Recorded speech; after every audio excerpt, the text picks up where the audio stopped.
आज की कहानी, मन की शांति पाने का राज। एक राजा हमेशा उदास रहता था। उसका मन भटकता रहता था। लाख कोशिश करने के बावजूद उसके मन को शांति नहीं मिलती थी। राजा की इस उदासी के कारण उसका मन राजकाज के कार्यों में नहीं लगता था, जिससे राजकाज के कार्य प्रभावित हो रहे थे।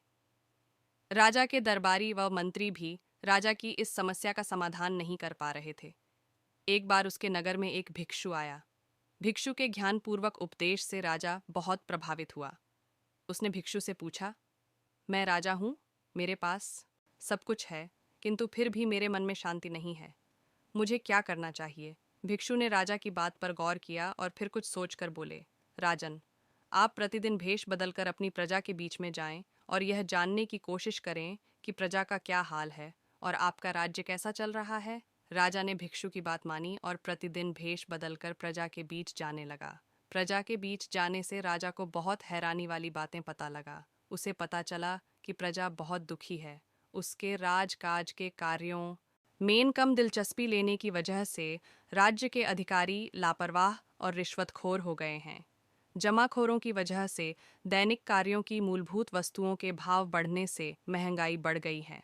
खिन्न पानी की समस्या थी तो कहीं स्वास्थ्य सुविधाओं का अभाव था। धनी लोग तथा राजा के रिश्वतखोर अधिकारी मिली भगत से राज्य की संपदा लूट रहे थे। गरीब व्यक्ति और गरीब होता जा रहा था। प्रजा में राजा के प्रति आक्रोश बढ़ता जा रहा था। किसी भी वक्त प्रजा राजा के खिलाफ विद्रोह कर सकती थी।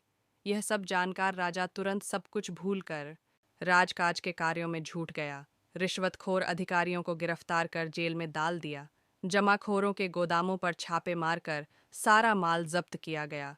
राजा ने खुला दरबार लगाकर प्रत्यक्ष रूप से प्रजा की समस्याएं सुननी शुरू कर दी और जितनी जल्दी हो सकता था उन समस्याएं सुननी शुरू कर दी और जितनी जल्दी हो सकता था उन समस्याओं का समाधान करने लगा। प्रजा के मन में राजा के प्रति सम्मान बढ़ने लगा।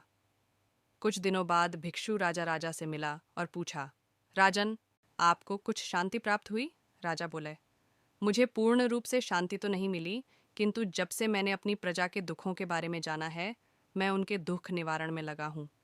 इससे मेरे मन को थोड़ी थोड़ी शांति मिल रही है। तब भिक्षु ने समझाया, राजन, आपने शांति के मार्ग को खोज लिया है, बीएस उस पर आगे बढ़ते जाएं। एक राजा तभी प्रसन्न रह सकता है जब उसकी प्रजा सुखी हो।